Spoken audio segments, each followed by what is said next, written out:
नमस्कार, कड़क इलेक्शन में स्वागत है। और आज हम बात करेंगे जो बिहार के चुनाव में मतदान जो हुआ उसके पहले चरण में जो रिकॉर्ड तोड़ वोटिंग हुई है वो आखिर क्या इशारा कर रही है, किधर की तरफ जा रही है। अगर अक्सर लोग ये मान के चलते हैं कि जब बदलाव की जब लहर चलती है तब ज़्यादा वोटिंग होती है, लेकिन क्या सही मायने में ये बदलाव के लिए है या कुछ और है। ये क्योंकि इस बार जिस तरह का माहौल रहा है, जिस तरह की बातें रही हैं, जो वहाँ से ज़मीनी रिपोर्ट्स आई थी, तो कहीं पर नहीं लगा कि ये सरकार के खिलाफ बहुत नाराज़गी हो या एंटी इनकम्बेंसी फैक्टर वहाँ पे लगा हो। हालाँकि वहीं दूसरी छोर पे अगर बात करें महिलाओं को लेकर के, महिलाओं में काफ़ी जोश रहा और महिलाएँ काफ़ी बढ़-चढ़ के दी। उसके पीछे ये कहा जा रहा है कि जो 10,000 रुपए महिलाओं के अकाउंट में पहुँचे, उसका एक बहुत बड़ा फैक्टर है, गेम चेंजर है। इस बात की हम लगातार बातें भी कर रहे थे और लग ऐसा रहा है कि शायद इस चुनाव में महिलाओं ने पहले चरण में जिस तरह से आगे बढ़ चढ़कर जो उन्होंने हिस्सा लिया है और बिहार में जो रिकॉर्ड तोड़ वोटिंग हुई है उसका कहीं न कहीं उसका इम्पैक्ट दिख रहा है, महिलाओं की ज़्यादा से ज़्यादा भागीदारी। और अब ये एक नीतीश कुमार के लिए टेंशन बढ़ाने की बात है प्रशांत, या तेजस्वी यादव जो पहले से ऑलरेडी टेंशन में चल रहे थे उनके लिए बड़ा मुश्किल है। क्योंकि ये माना जा रहा था कि ये जो 121 सीटों पे जो चुनाव हुआ उसमें जो पिछली बार जब 2020 में चुनाव हुए थे तो ज़्यादातर सीटें महागठबंधन के, मतलब वो आगे था, 2-3 सीट आगे करके था, वो करके था।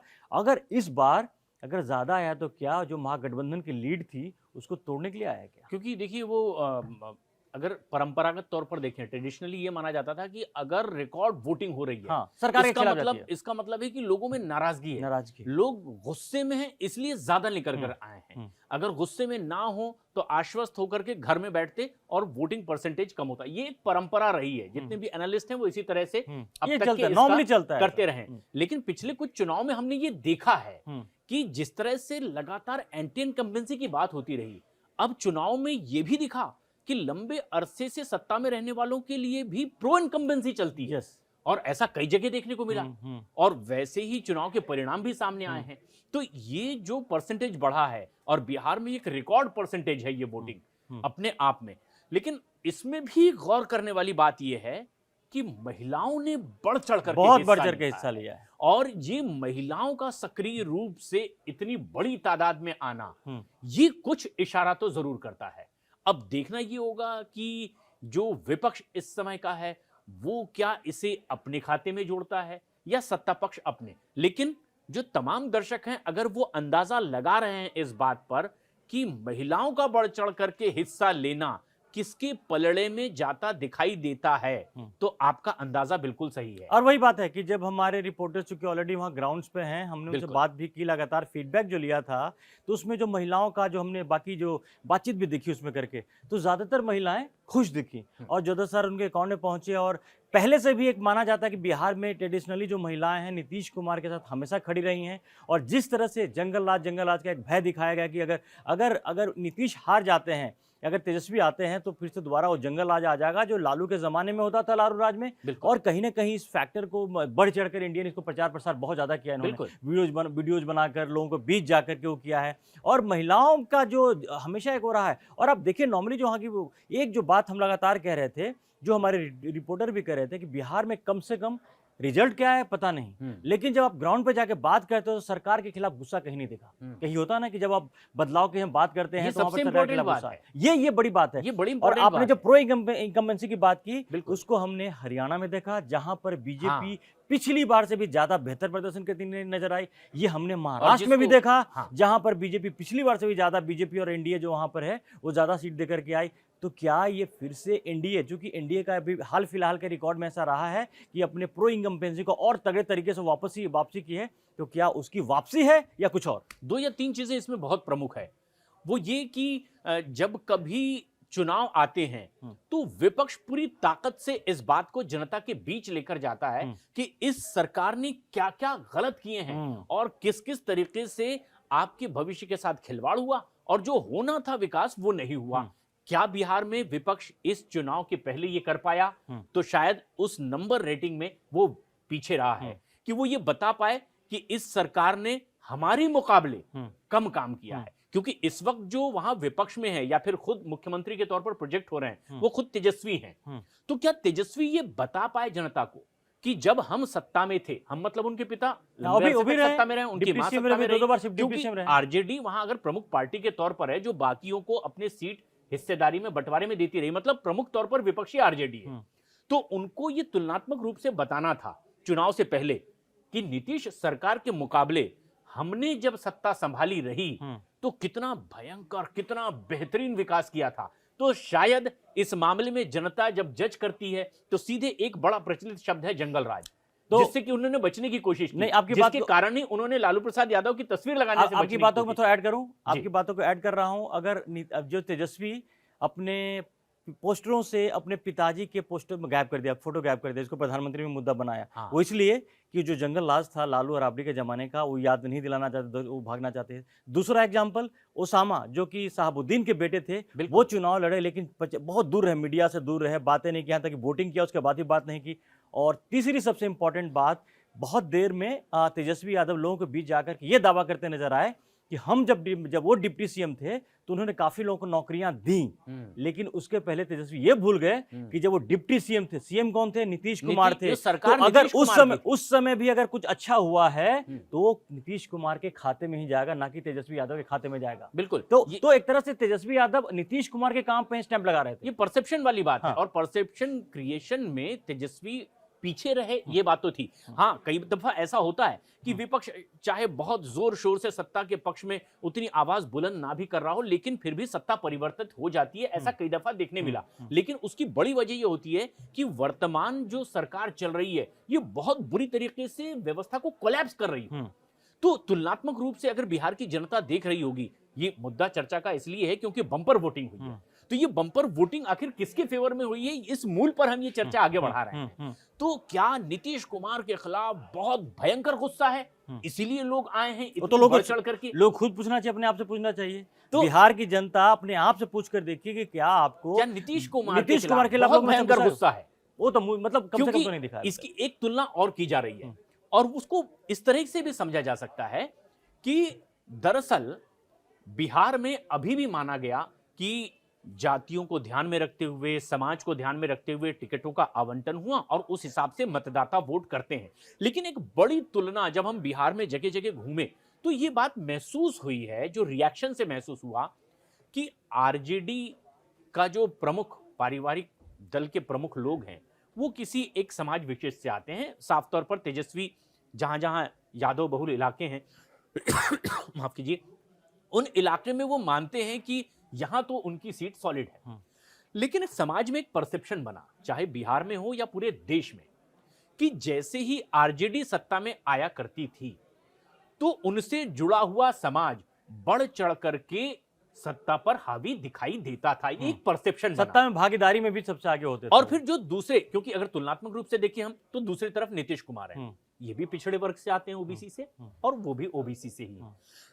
लेकिन नीतीश कुमार जब सत्ता में आए तो क्या जिस वर्ग से वो आते हैं, क्या उस वर्ग का नाम इतना प्रचारित हुआ? क्या उस समुदाय ने अपने आप को सत्ता का सर्वे सर्वा माना? तो ये तुलना जरूर करती है जनता, ये बिल्कुल होती है। और एक बात बताऊं आपको, ना चाहते हुए भी, हालांकि ये तेजस्वी चाहते भी नहीं थे, लेकिन उनसे गलती हुई है। हाँ। तेजस्वी और बल्कि बोलूं कांग्रेस, दोनों मिलाकर के 2-3 गलतियां जो हुई वो भी बता देता हूं। चुनाव के पहले, चुनाव प्रचार के दौरान में सबसे पहली जो गलती हुई, महागठबंधन ने अपना ज्यादा समय ऐसे मुद्दे पे गंवाया है जो कि मुद्दा था ही नहीं, वो था वोट चोरी का मुद्दा। इस पर शुरुआत से लेकर जब जिस तरह से बिगुल बजा चुनाव का, और आज से 2 महीने पहले जब राहुल गांधी ने इस मुद्दे को उठाया और तेजस्वी भी बढ़ चढ़ कर उनके साथ में आ गया है वोट अधिकार यात्रा को लेके, वो बहुत ऐसा गैम्बल था जो पूरी तरह से फ्लॉप हो गया। बाद में तेजस्वी ने खुद इसको समझा कि गलत हो गया, तो बाद में चुनाव में अलग रास्ता अपनाया उन्होंने। लेकिन चुनाव के ठीक एक दिन पहले राहुल गांधी प्रेस कॉन्फ्रेंस करके यहाँ दिल्ली में बैठकर फिर उसी मुद्दे को बनाते हैं। वोटिंग से ठीक पहले में एक और दूसरा बहुत बड़ा गैम्बल खेला, वोट चोरी का मुद्दा। और तीसरा जो हुआ था कि अगर चुनाव से 2-3-4-6 महीने पहले